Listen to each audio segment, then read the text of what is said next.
Hi, I'm Frankie. And I'm not Cheyenne. And this is Conbini Cult.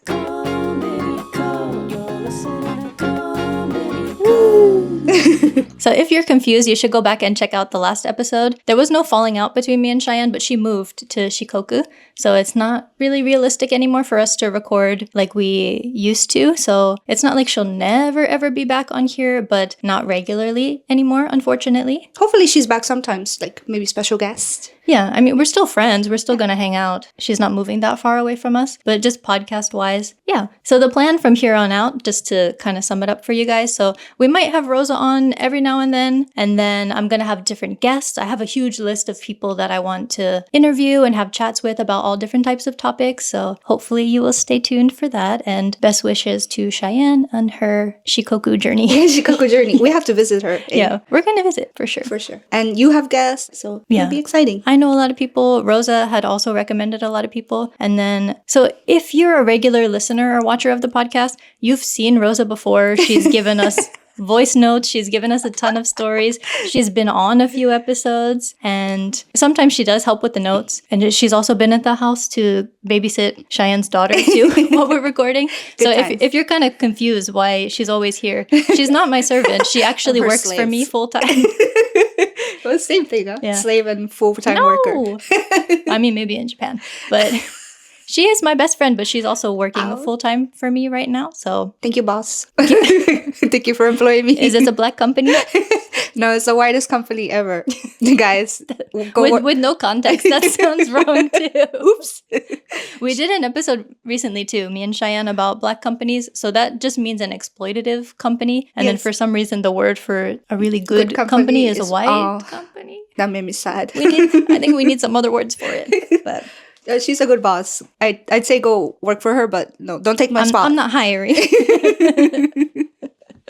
It's impossible to fill these shoes. Yeah, so today we have a very fun topic that you mostly prepared. Oh, yes. I did a little bit of research for one of these parts, but yeah, it was mostly your idea. So we're going to talk about lost and banned media. And the reason that we came upon this topic is because we were on a work trip in Tokyo recently, walking through Nakano Broadway. My first time in Nakano Broadway, by the way. You would think that I'm like a huge nerd, that I would have known about this, but like she put me on and I was like, okay, let's go to this mysterious place. And it was a little like, I would say gritty, because there was like these like old buildings. Yeah, very retro kind of building. Yeah, it was really giving 90s vibes. Mm-hmm. But we walked by this window and I was like, hold it. Wait a minute. What is that? Hold the presses. So I look at the window and I saw this copy of this film we're going to talk about, which I believed to be banned, or at least it is banned in most countries. Mm-hmm. I mean, they might show it online though, because that's how I found it online when I was in middle school. There's parts of it on YouTube. Oof. Yes, there is. And then I found it relatively easy while doing research. Again, I found it on some website, you know, my sneaky links. So it makes me sound like a strange person. But no, yes, I found it and I was like, okay, well, let's talk about it. Mm-hmm. That's going to be towards the end though. Yeah, we're going to talk about a bunch of different things. So if you're watching the YouTube version, we have on our JoJo merchandise today. Get a wrap. Because we will talk about something JoJo related. That's true. I almost forgot. I think people don't know this that much about the last episode, but we're going to get to it. All right. Sure. Shall we get started? Yes, ma'am. I keep forgetting I'm supposed to lead. How do you do, fellow kids?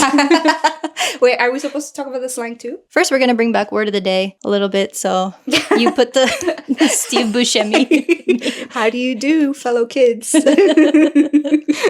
Let's talk about some slang that's going to come up throughout the episode. Yes. So this is not old slang. We have like OVA, which is original video animation. Okay. Makes sense. Yeah. So back in the day before like streaming, we would have like these kind of videos that were not inspected by the government that much. Like they didn't have a company. It was mostly like studios putting them out. And like you could get them underground if you wanted to. Oh, so that means like uncensored? Uncensored. Kind of, yeah. There's also lolly, which comes from the word, Lolita, which is a young girl.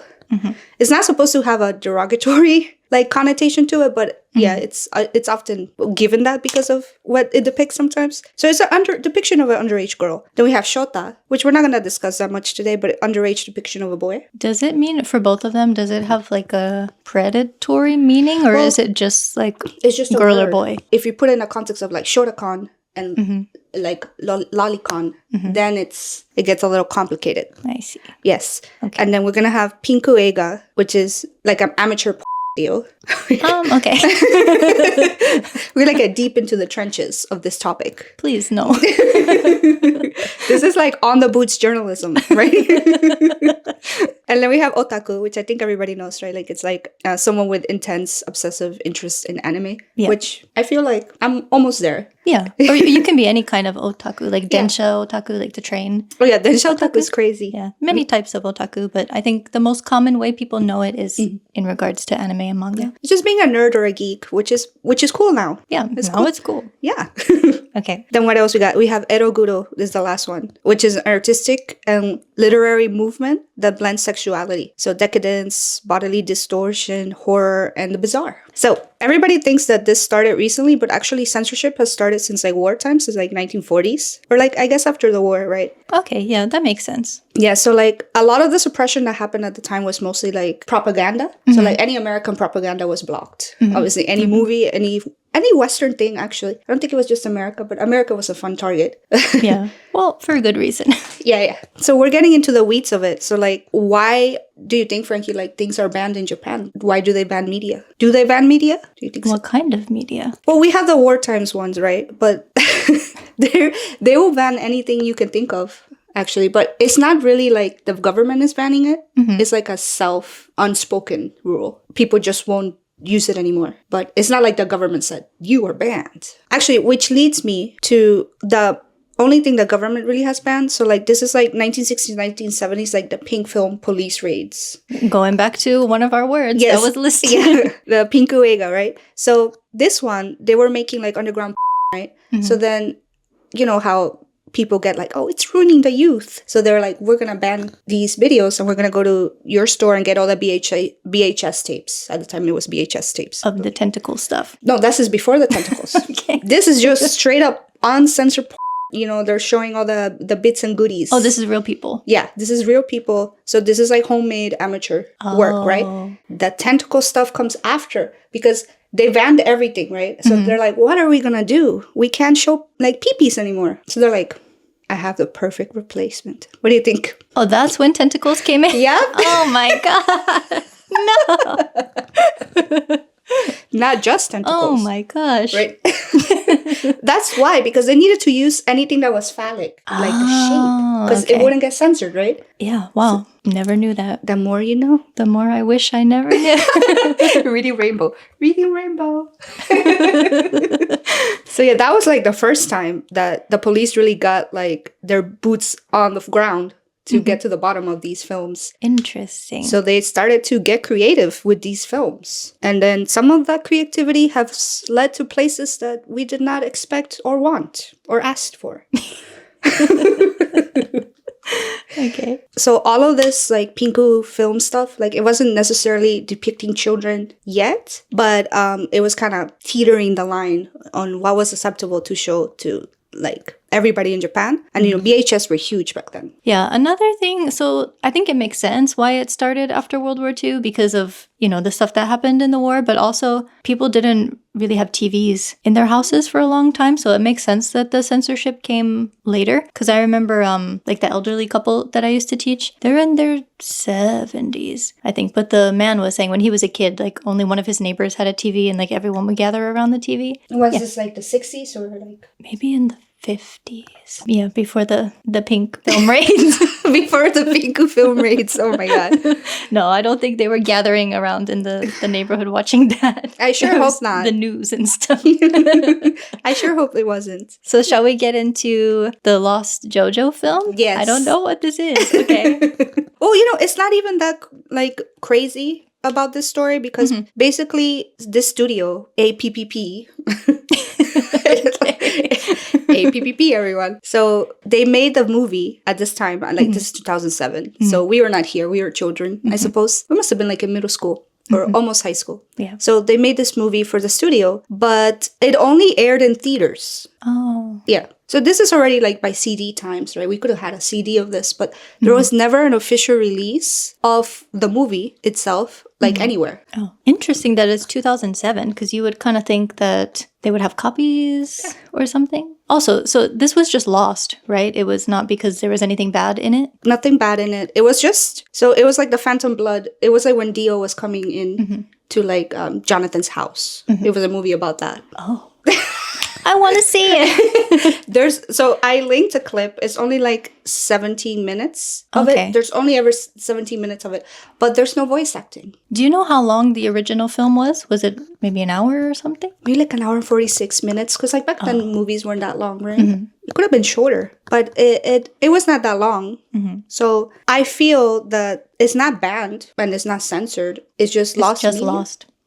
And if you look at the video itself, there's no voice acting, because back then they would like isolate everything. So they would do the voice acting separate, and then they have the music and like the sound effects. Okay, so only like the graphics survived. Yeah, they have the music and sound effect in the video, but not the voice acting. Oh. So it's just, you're just watching Dio like walking, like he's just walking, and it's just music, and he's like Okay.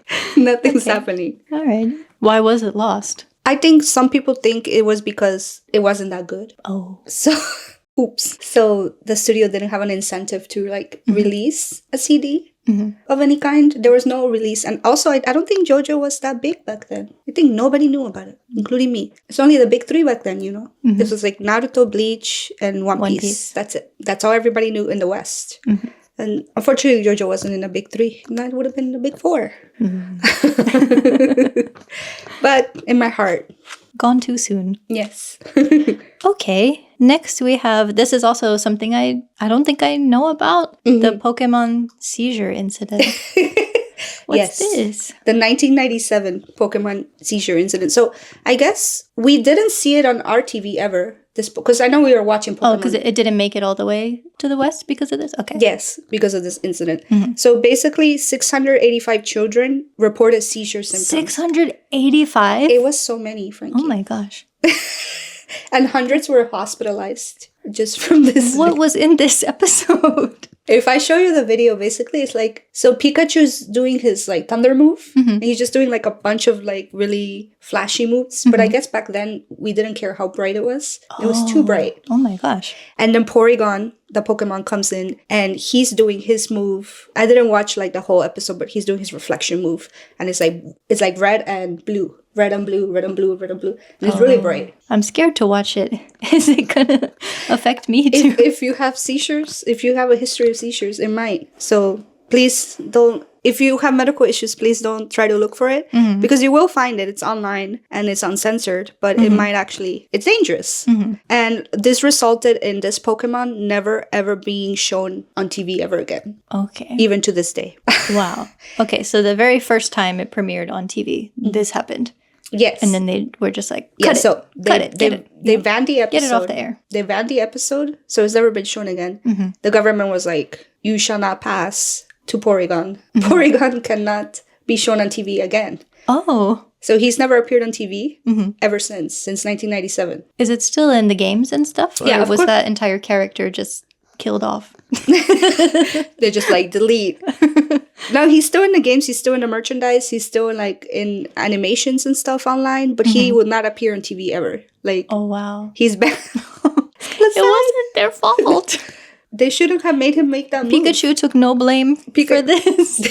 Their number one mascot, imagine. They're like, Pikachu's banned from TV.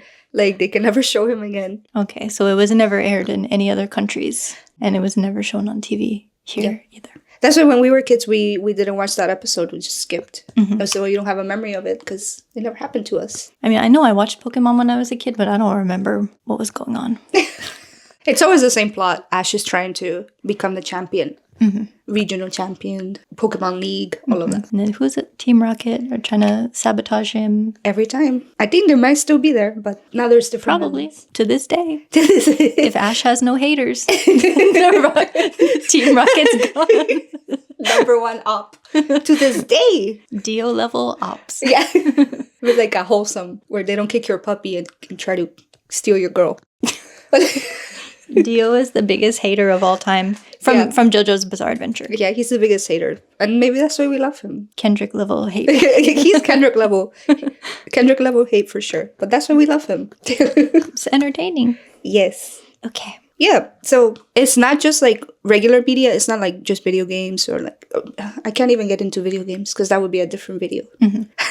Maybe in the future we can do like a video game like lost media because it's gonna get crazy. But I'm scared. it's like but it's not necessarily bad. It's like a lot of horror games that like haunted people. Oh, well then sign me up. That's a Halloween episode. Okay, let's get into that then. Yeah, like people got haunted and they're like, this is haunted. I can't play it. I know. Okay. It's really exciting. Next Halloween. Yeah. It's not just like those kind of media, like even the news.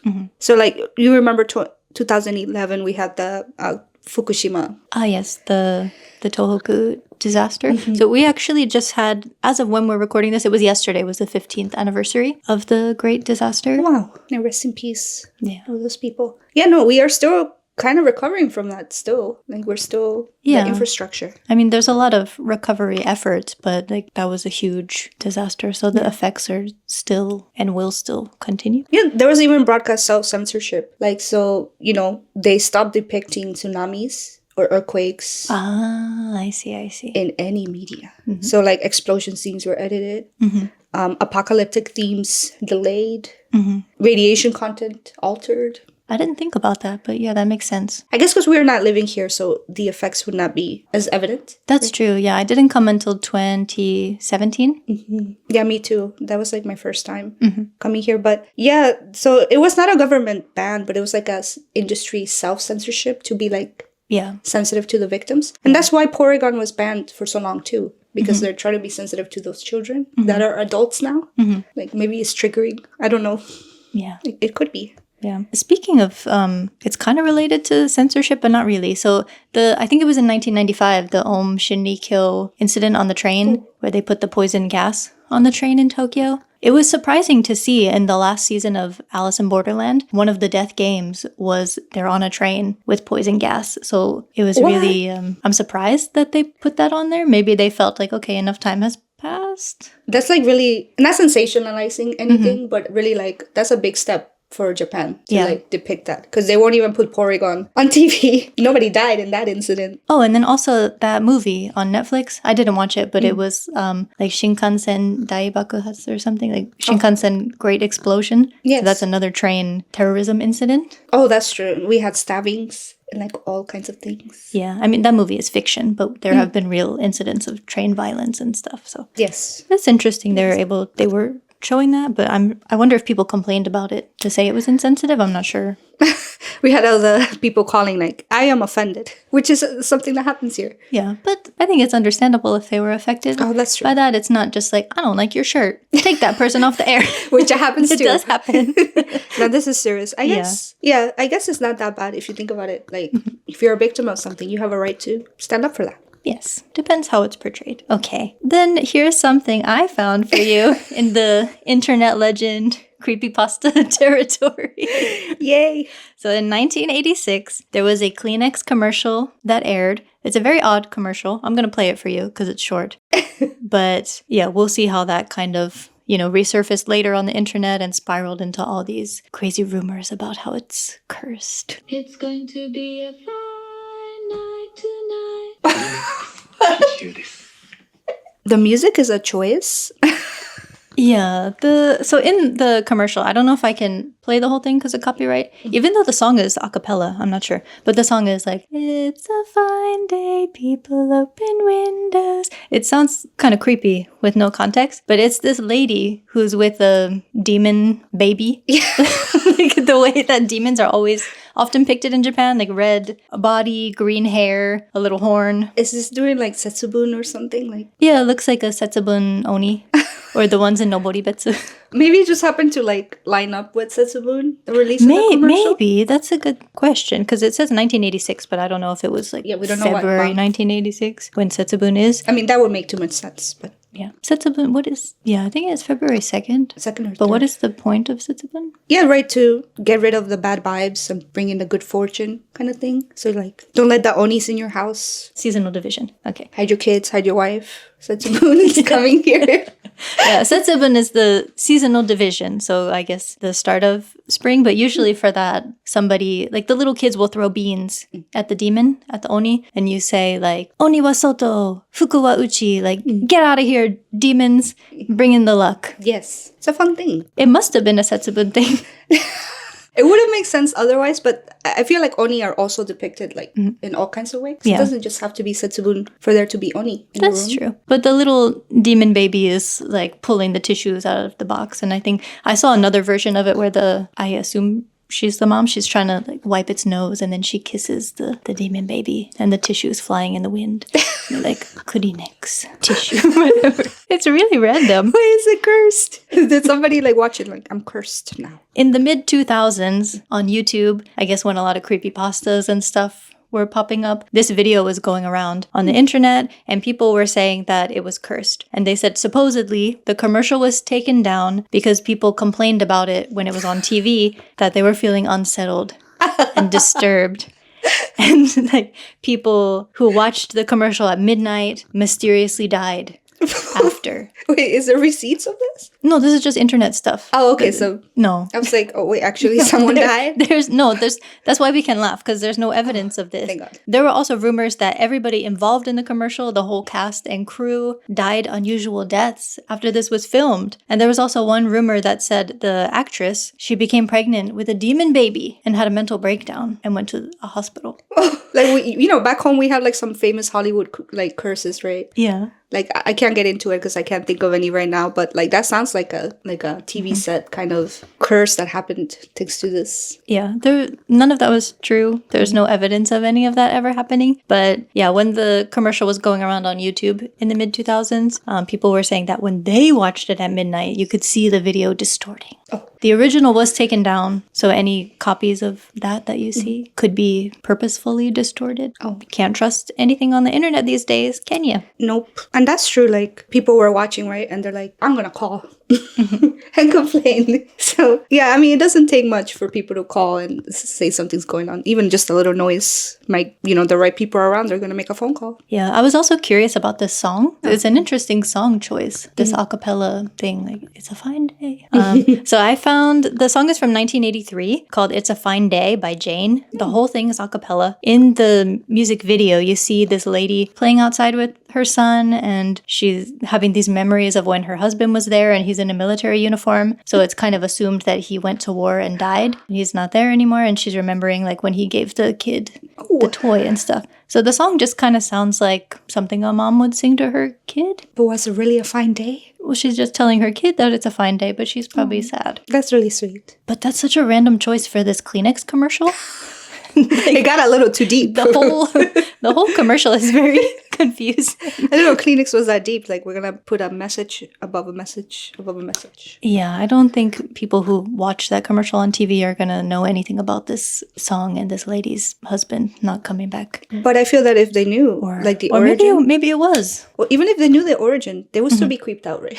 Yeah, I think maybe it's the placebo effect that makes us creeped out because we know that it's supposedly cursed, this commercial. But as we know, Japan is known for their strange and interesting commercials, so... That's true. I feel like this is another one of those things, though, where it just kind of, like people in other countries kind of made it blow up. But if you ask any random Japanese person about this commercial, they're going to say, what are you talking about? What is? I don't know what that is. Well, I guess if you're a bit squeamish or like you get scared easily, if you're watching it alone at night by yourself, maybe you're like, that's you're true. in your Japanese house, your tatami room, you're trying to watch. I'm in my Akiya that I just renovated. Yeah. I see this commercial. It's midnight. The TV distorts. And then the next day, The ghosts I fall into a ditch. The ghosts are coming. The demon baby, for the lady to have a demon baby, that's gotta be It's an interesting just made it choice. up. Yeah. They had to make it up. I want to talk to whoever was like the creative director on that. What do you mean? They could have picked like a upbeat song or something. And it's That's a usually what- cappella too, so that's really interesting. No. Okay. I thought it was pretty normal, but the music choice is like... Yeah. If it had different music, then maybe the vibe would be different. Yeah, for sure. I guess you wouldn't really see that today, nowadays. Wait, so was this banned or... No, not that I know of. Okay, so it was just like... It's just the rumors that it was immediately taken off of TV because people were getting cursed. The Curse Oni baby commercial. That's good. It probably just like ran its time, and like maybe some people recorded it, and they're like, "Ooh, don't let it get you." Yeah. Nice. We'll probably have a whole episode about people getting cursed by what they watch in the TV. We have a whole movie about it, The Ring. Don't forget the ring. Don't forget The Ring. Okay, so we're segueing now. So On another note. on another note, I wish it was a light note, but it's not. So we're gonna talk about the Lolita anime Moral Panic of 1984. Okay. Do we have any trigger warnings before this section? Yes. So right after this, we're gonna talk about the sexual content with minors, which is basically what this is. So like it's 1984, right? So it's a little bit after the censorship stuff. So a lot of people are like experimenting with their OBA stuff, and without TV broadcast restrictions, and studios like they experimented with like erotic animation, extreme violence, and lolicon or Lolita complex themes. So there would be like graphic scenes where you would see like, I would say, little girls being depicted in like all kinds of ways, and some ways were not appropriate. So people attributed this specific media of the time with like the criminal activity of, I don't know if you know the Otaku killer No, I haven't heard that. or Otaku murderer. So he abducted and killed 4 young girls in 1988, 1989. And, you know, he essayed, and he did many things like mutilating and even cannibalism and sending parts to the young girls' families and basically toying with the police. Yeah, no, it was a disgusting case. So I feel like that's why the panic happened, because media outlets sensationalized the discovery and labeling otaku people and linking them to like, you know how often we link with crime. Yes. You know how often we say like, oh, it's like violence. There was a shoot up. It's those damn video games. I mean, anything can trigger someone to like commit violence, but it was later discovered this man is just mentally ill. Like he's a psychopath.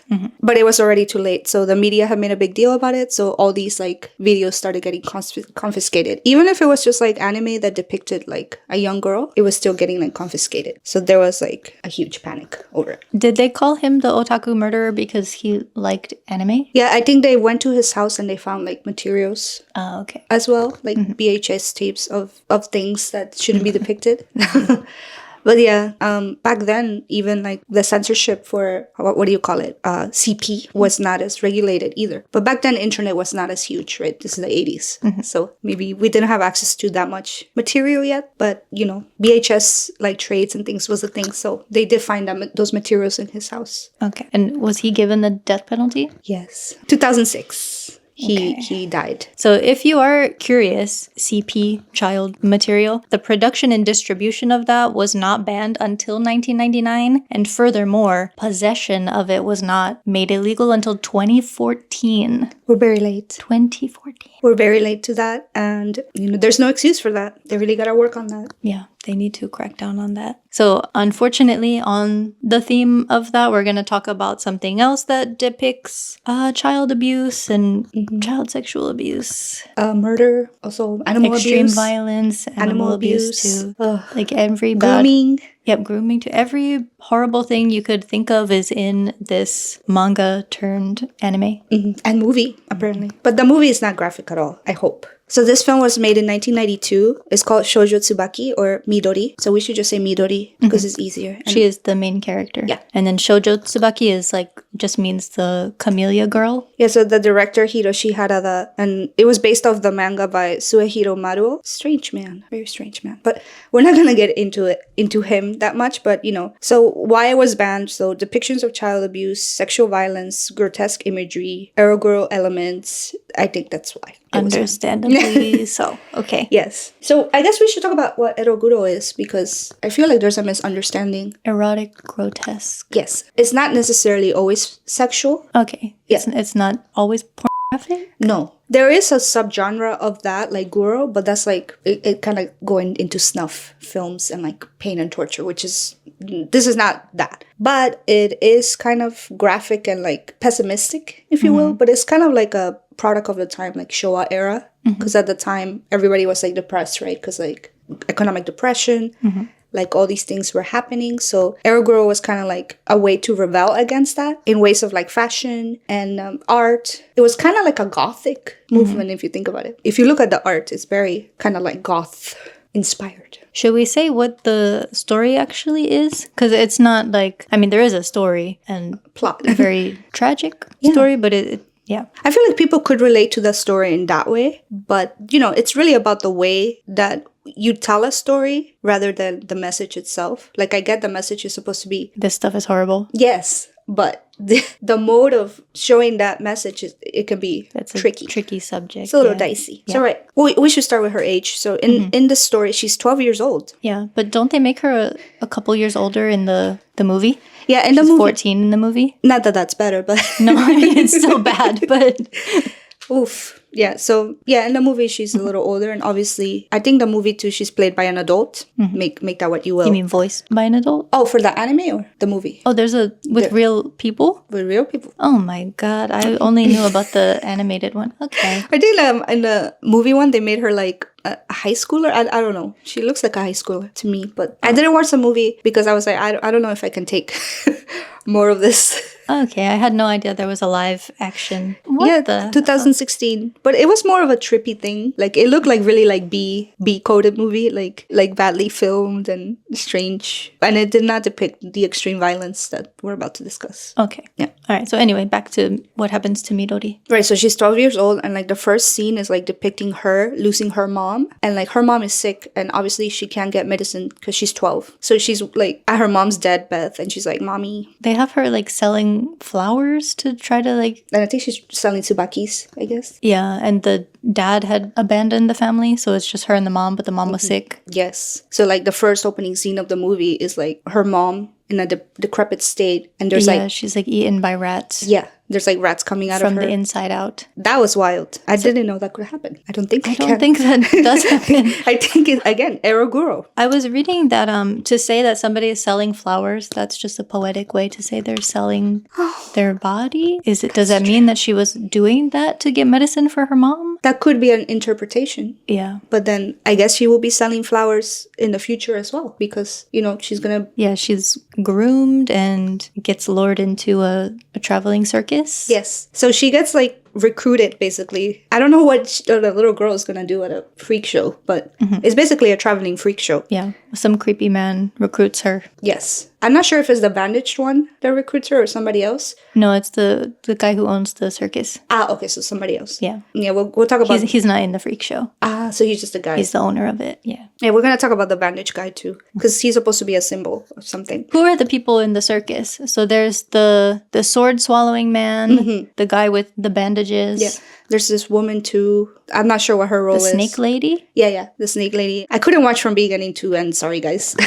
No, I only watched people like doing commentary on it, but I didn't watch the full thing itself. So I don't know how the flow of the story is. I just know that she gets lured into the circus, and there's all these characters in the freak show. Yes. So she's going through all this, and like right after her like essay, she's just like, well, I just want to go home. Yeah, she's going through all this physical and sexual abuse, and like emotional too, because there's one of the very graphic scenes about animal abuse. Yep. Is like she finds these puppies and she's really happy, and then one of the other people in the freak show kills them. I don't know another way to say it. It's very graphic. Don't look it up, please, and then if you love animals. Puts them in a soup, and then later everybody's eating the soup and they're like, oh, like so good or whatever, like we don't get to eat meat that often. And then the lady is like, not even a lady, I think this other character is also underage. This other kid is like, yep, it was the dogs. And then Midori like screams.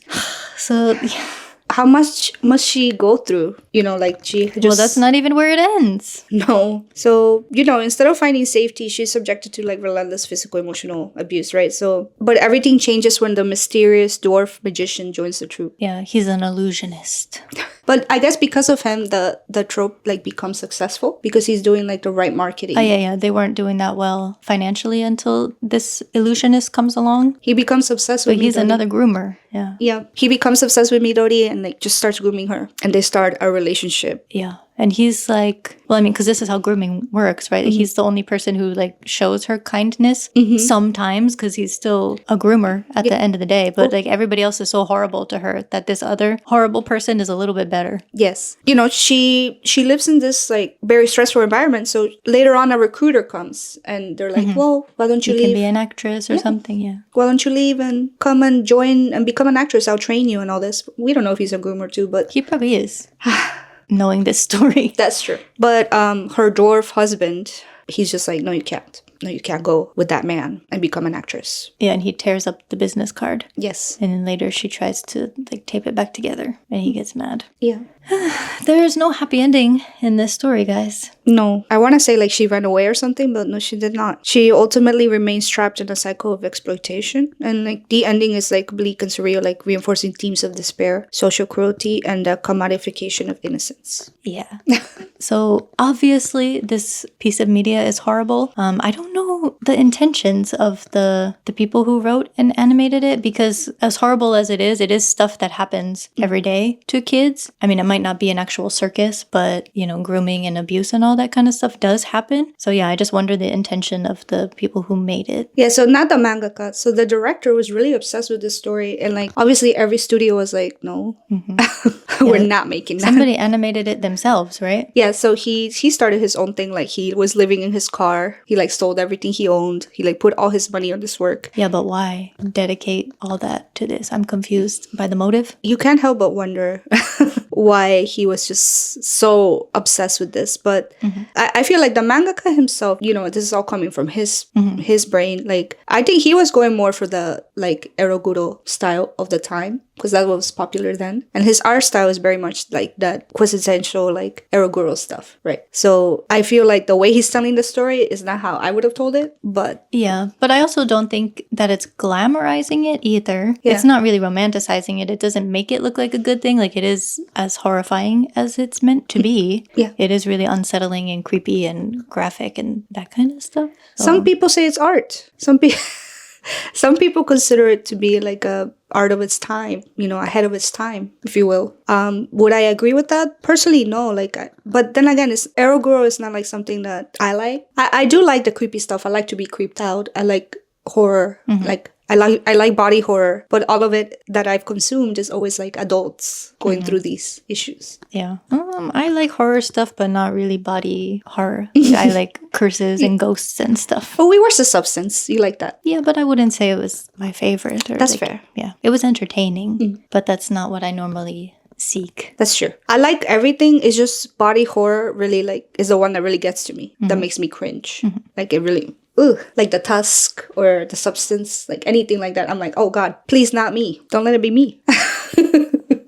You know, this story, like, you know, some people are like I watched this video, this girl was making a YouTube video about it, and she was like, well, you know, like, I hate that people are always like using the very graphic scenes to like put down this like beautiful film. Like, it's really beautiful, and like she loves it so much. And I'm trying to understand where she's coming from. I don't know if I would use the word beautiful. That's what she said. Could be important.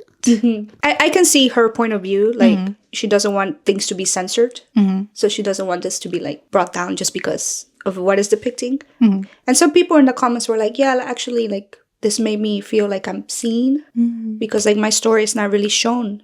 Like what really happens to children sometimes. And this is really showing that. Yeah, I understand it from that perspective. But yeah, as we mentioned earlier, it depends how it's depicted. If it's depicted with like sensitivity or with glamorization. And it wasn't glamorized. I just feel it's a hard watch. Oh yeah, of course.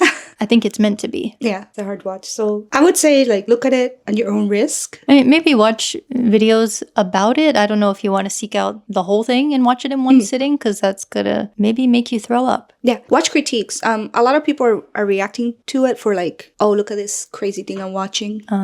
Maybe you should watch someone that's analyzing it. Yeah. So maybe we'll link the girl that I was talking about because her video is super long. Okay. There's one that I watched as well, which was, yeah. And she's not just talking about that. She's talking about the movement itself from beginning to end. So it's very informative. Yeah.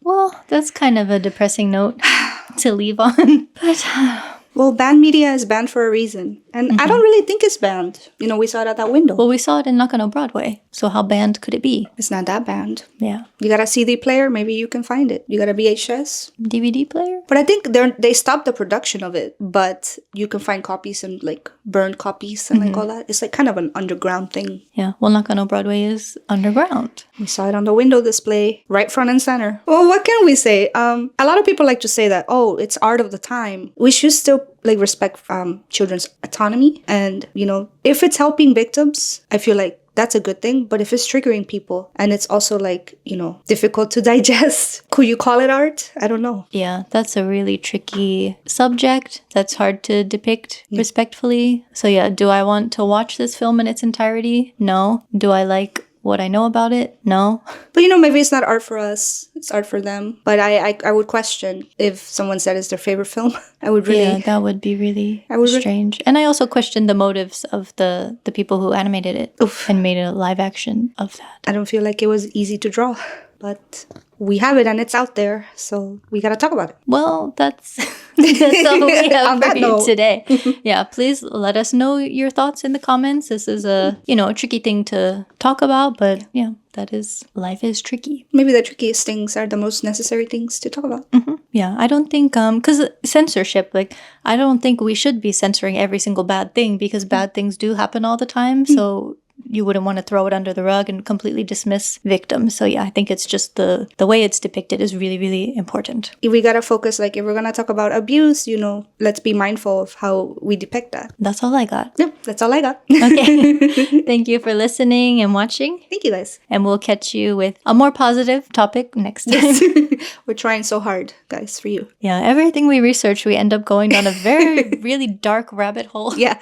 I always think, this is going to be fun. This is going to be great. And then I'm deep in the research, I'm like, never mind. I had to tell her, I have to message her halfway through, this is not what we thought it was. Okay. Until next time. Bye. Bye. Pause. Be careful about... Oh yeah, I keep moving here. You move your hands so much. I'm Italian. Yahoo!